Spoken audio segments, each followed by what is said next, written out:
नमस्कार दोस्तों, आप सब लोगों का एक नई वीडियो में हार्दिक स्वागत है। आज की वीडियो में हम लेकर आए हैं यहाँ पर प्राथमिक शिक्षक भर्ती 2026 के लिए प्रैक्टिस सेट 1। टॉपिक हमारा जीके, जीएस और ईवीएस से संबंधित यहाँ पर जो भी प्रश्न पूछे जाते हैं, आपके सिलेबस में जो भी टॉपिक दिए गए हैं सभी टॉपिक्स के से संबंधित यहाँ पर महत्वपूर्ण टॉप 50 एमसीक्यूज लिए गए हैं और धीरे धीरे करंट अफेयर और जो भी अन्य इम्पोर्टेंट हैं तो वो प्रैक्टिस सेट के माध्यम से ही आप लोगों को दिए जाएंगे। सभी की प्लेलिस्ट बनी है और प्लेलिस्ट के माध्यम से आप वीडियोस को देखा करें। सभी सब्जेक्ट को धीरे धीरे हम कवर करने वाले हैं, ठीक है।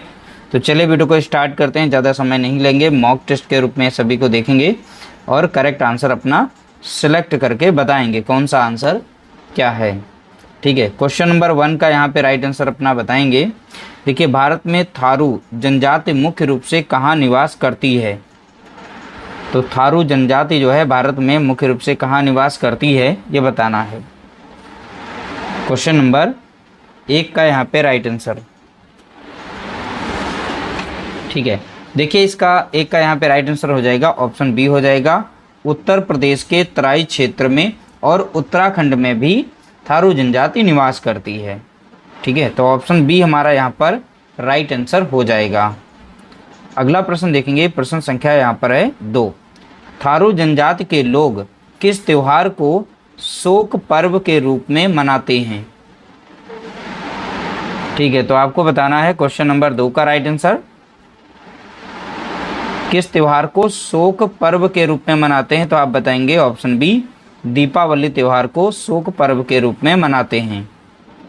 अगला प्रश्न देखिए, यहाँ पर है कुडुक। तो कुडुक किस राज्य के स्थानीय लोगों की प्रमुख भाषा है?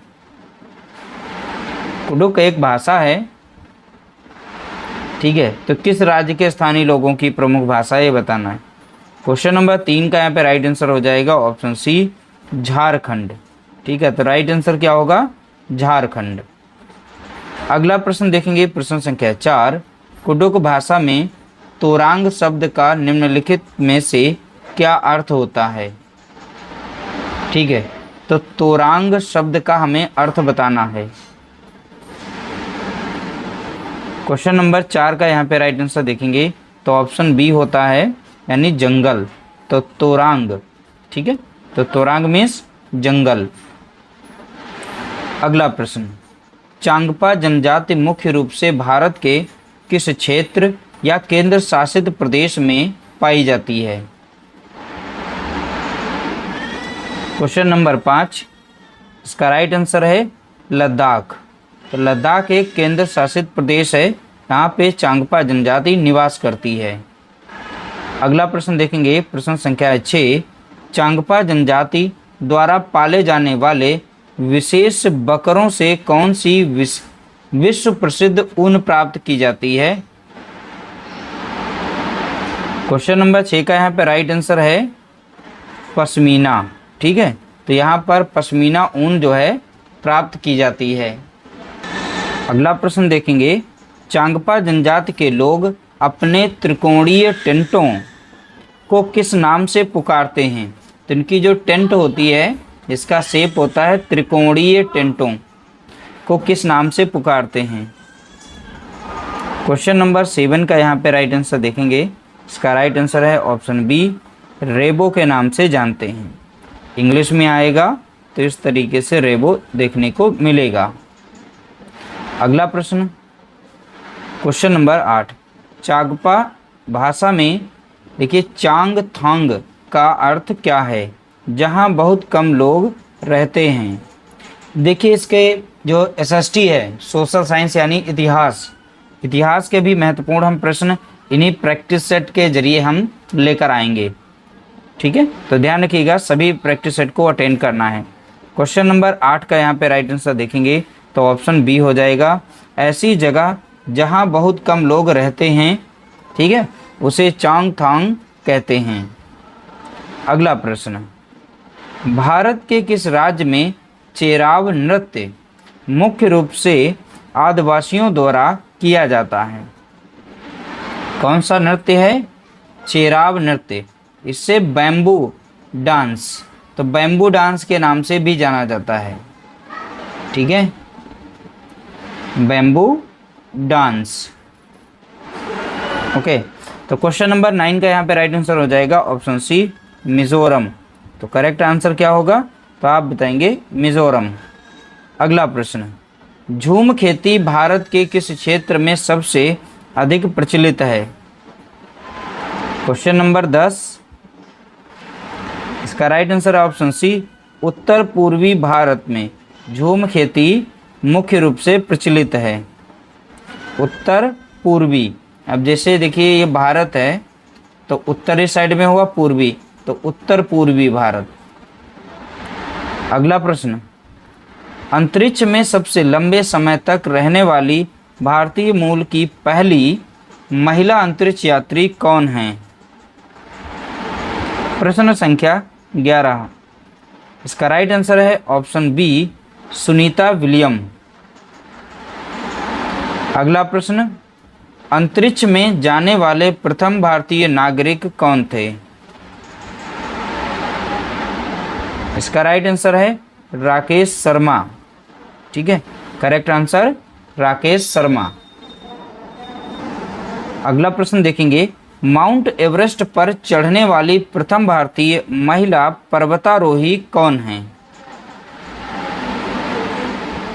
तो 13 का यहाँ पे राइट आंसर हो जाएगा ऑप्शन बी, बछेंद्री पाल। ठीक है, याद रखिएगा, माउंट एवरेस्ट पर चढ़ने वाली प्रथम भारतीय महिला पर्वतारोही कौन है? तो आप बताएंगे बछेंद्री पाल। अगला प्रश्न, नेपाल में माउंट एवरेस्ट को स्थानीय भाषा में किस नाम से जाना जाता है? इसका राइट आंसर है ऑप्शन बी, सागर माथा के नाम से जाना जाता है। अगला प्रश्न, अंतर्राष्ट्रीय अंतरिक्ष स्टेशन पृथ्वी की सतह से लगभग कितनी ऊंचाई पर परिक्रमा करता है?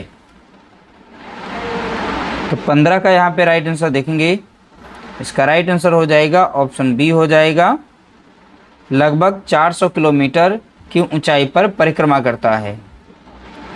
अगला प्रश्न, पारिस्थितिकी तंत्र शब्द का प्रयोग सर्वप्रथम किस वैज्ञानिक ने किया था? देखिए यहाँ पर इसका राइट आंसर हो जाएगा ऑप्शन डी हो जाएगा, ए.जी. टांसले। ठीक है, ए.जी. टांसले ने। अगला प्रश्न, पारिस्थितिकी शब्द का प्रतिपादन सबसे पहले किसने किया था? 17 का यहाँ पे राइट आंसर देखेंगे, इसका राइट आंसर है ऑप्शन बी, अर्नेस्ट हेकल ने। राइट आंसर क्या है? Ernest Haeckel, option B. अगला प्रश्न, किसी पारिस्थितिकी तंत्र में ऊर्जा का मुख्य या प्राथमिक स्रोत क्या होता है? तो 18 का यहाँ पे राइट आंसर देखेंगे, इसका राइट आंसर है ऑप्शन बी, यहाँ पर करेक्ट आंसर होगा। अगला प्रश्न देखेंगे, एक खाद्य श्रृंखला में ऊर्जा का प्रवाह हमेशा कैसा होता है? खाद्य श्रृंखला की बात की है, तो 19 का यहाँ पे राइट आंसर हो जाएगा ऑप्शन ए, एक दिशीय होता है। कैसा?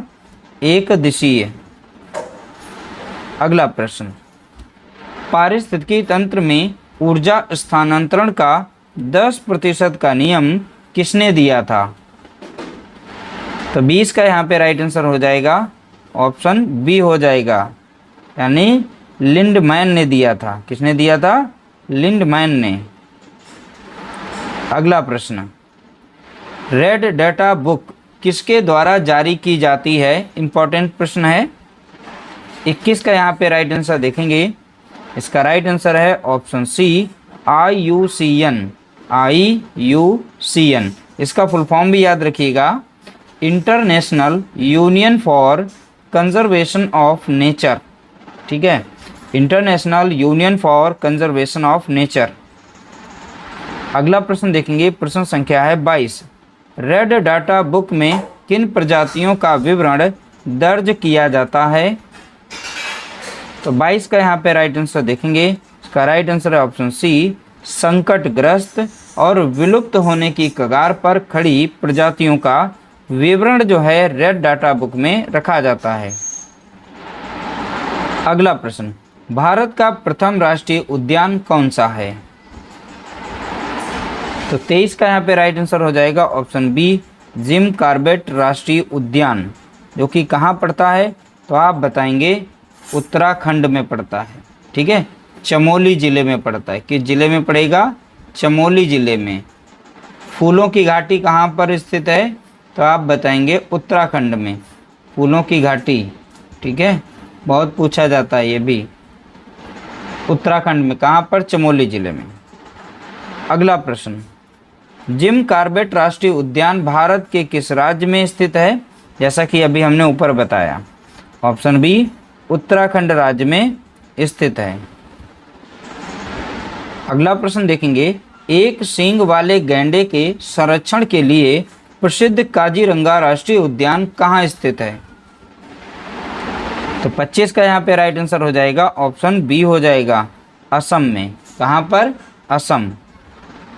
अगला प्रश्न, भारत में सर्वाधिक जैव विविधता कहाँ पाई जाती है? 26 का राइट आंसर बताएंगे, ऑप्शन हो जाएगा पहला, पश्चिमी घाट में। अगला प्रश्न, शांत घाटी राष्ट्रीय उद्यान भारत के किस राज्य में स्थित है? 27 का राइट आंसर है ऑप्शन बी, केरल राज्य में। अगला प्रश्न, एशियाई शेरों के संरक्षण के लिए प्रसिद्ध गिर राष्ट्रीय उद्यान कहाँ स्थित है? तो 28 का यहाँ पे राइट आंसर देखेंगे, ऑप्शन बी हो जाएगा गुजरात। तो राइट आंसर क्या होगा? गुजरात। अगला प्रश्न, भारत में प्रोजेक्ट टाइगर की शुरुआत किस वर्ष की गई थी? तो 29 का राइट आंसर हो जाएगा ऑप्शन बी, 1973। अगला प्रश्न, विश्व जैव विविधता दिवस प्रतिवर्ष किस तिथि को मनाया जाता है? तो 30 का यहाँ पे राइट आंसर आप बताएंगे, प्रतिवर्ष 22 मई को विश्व जैव विविधता दिवस मनाया जाता है। अगला प्रश्न देखेंगे, भारत में वृक्षों को काटने से बचाने के लिए प्रसिद्ध चिपको आंदोलन की शुरुआत कहाँ से हुई थी? 31 का यहाँ पे राइट आंसर है ऑप्शन ए, रेनी गांव, जो कि उत्तराखंड में पड़ता है। उत्तराखंड का एक जिला है चमोली जिला, वहीं से चिपको आंदोलन की शुरुआत हुई थी। गांव भी पूछेगा तो एक ही प्रश्न में याद करेगा, रेनी गांव, और अगर जिला पूछे तो चमोली, और राज्य पूछे तो उत्तराखंड। अगला प्रश्न, चिपको आंदोलन के मुख्य प्रणेता कौन हैं?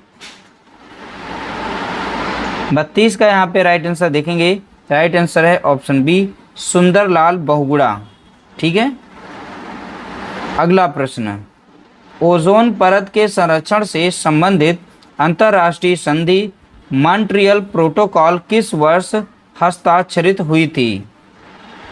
तो 33 का यहाँ पे राइट आंसर देखेंगे, ऑप्शन बी हो जाएगा 1987। याद रखिएगा 16 सितंबर 1987, इसलिए प्रतिवर्ष 16 सितंबर को ओजोन दिवस के रूप में मनाया जाता है। अगला प्रश्न देखेंगे, विश्व ओजोन दिवस प्रतिवर्ष किस दिन मनाया जाता है? 34 का यहाँ पे राइट आंसर देखेंगे, ऑप्शन डी हो जाएगा, ओजोन दिवस जो है 16 सितंबर को मनाया जाता है। अगला प्रश्न, ग्लोबल वार्मिंग और ग्रीन हाउस गैसों के उत्सर्जन को कम करने से संबंधित क्योटो प्रोटोकॉल किस देश में आयोजित हुआ था? यहाँ पर ये क्योटो प्रोटोकॉल को याद रखिएगा।